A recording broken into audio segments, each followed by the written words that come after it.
ઉપલેટા સમસ્ત સિંધી સમાજ દ્વારા આક્રોશ બાઇક રેલી જોડાઈ મામલતદારને આવેદનપત્ર આપ્યું। ઉપલેટા સમસ્ત સિંધી સમાજ દ્વારા આક્રોશ બાઇક રેલીમાં જોડાઈ મામલતદારને આવેદનપત્ર આપ્યું છે।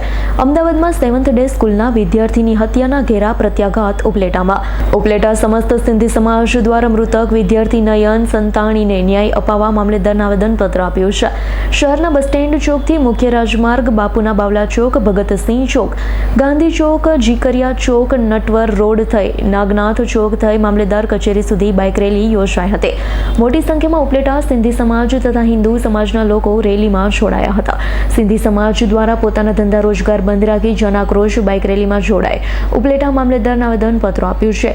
સ્કૂલ મેનેજમેન્ટની બેદરકારી હોવાના આક્ષેપ સાથે સિંધી સમાજે વિરોધ દર્શાવ્યો છે।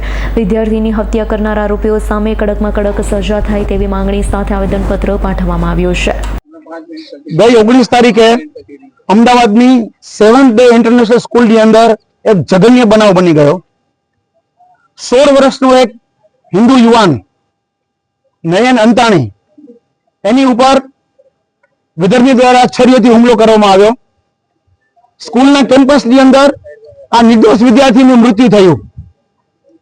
સમગ્ર સિંધી સમાજ ઉપલેટા અને સમગ્ર હિન્દુ સમાજ ઉપલેટા અને સમગ્ર હિન્દુ સમાજ ગુજરાત આ ઘટનાને સખતના સખત શબ્દોમાં વખોડી કાઢે છે। અમે આજે મામલતદાર ઓફિસે આ દીકરાને ન્યાયની માગણી કરવા માટે આવ્યા છીએ। આ દીકરો 16 વર્ષનો છે અને હત્યા કરનાર પણ 16 વર્ષનો છે। 16 વર્ષનો નાનો છોકરો જો હત્યા કરી નાખે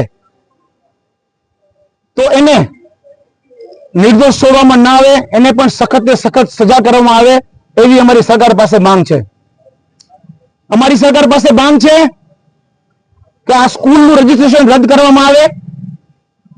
આ સ્કૂલના મેનેજમેન્ટ, આ સ્કૂલના ટ્રસ્ટીઓ જેમણે આ બાળકને છોડી દીધો હતો સ્કૂલની અંદર કોઈ પણ જાતની મેડિકલ ફેસિલિટી આપી નહોતી, તેઓ પણ એટલા જ દોષી છે। જે હત્યાનો આરોપી છે, અમારી માંગ છે કે યુપી પેટર્ન મુજબ એની ઉપર બુલડોઝર ચલાવવામાં આવે। આ છોકરા આ જેને હત્યા કરી છે એની ઉપર ગુજકો અને પોસ્કો જેવી કલમો લાગવામાં આવે અને અમારી તો એ પણ માંગ છે કે આની ઉપર રાષ્ટ્રદ્રોહની પણ કલમ લગાડવામાં આવે। અમને પૂરી ખાતરી છે ગુજરાત સરકાર એમને જરૂર ન્યાય આપશે।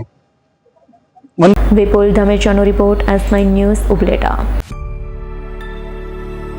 અમારી તમામ માહિતીથી અપડેટ રહેવા માટે જોડાયેલા રહો S9 ન્યૂઝ સાથે।